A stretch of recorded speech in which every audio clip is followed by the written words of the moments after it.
When things happen away from home, we don't tend to grasp it as reality the way we do here. For instance, 9/11, 3,000 people died. That's a lot, right?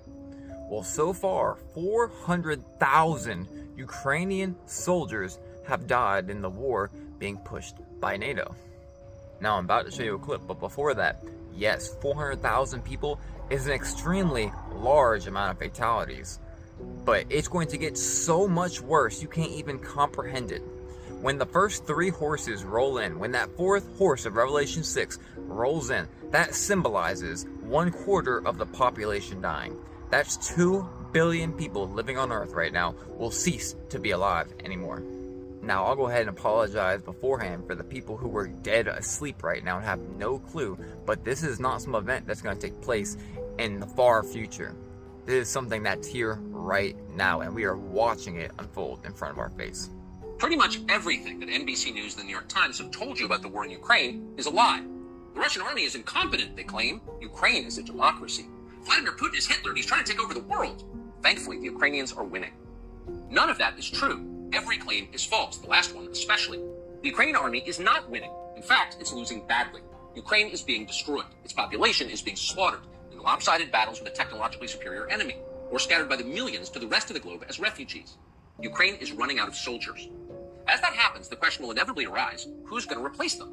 If the Ukrainians can't beat Putin, who will? The answer, of course, will be us. American troops will fight the Russian army in Eastern Europe. That's most likely. And the assumption is we'll win. But will we win? Probably not. The U.S., says McGregor, is on the brink of a catastrophic war that could very easily destroy us. Few Americans seem to understand that, but they should. I think all of the lies that have been told for more than a year and a half about the Ukrainians are winning, the Ukrainian cause is just, the Russians are evil, the Russians are incompetent, all of that is collapsing. And it's collapsing because what's happening on the battlefield is horrific. Ukrainians now, we think, have lost 400,000 men killed in battle. We were talking about 350,000 a few months ago. The last month of this supposed counteroffensive, which was to sweep the battlefield, they lost at least 40,000 killed.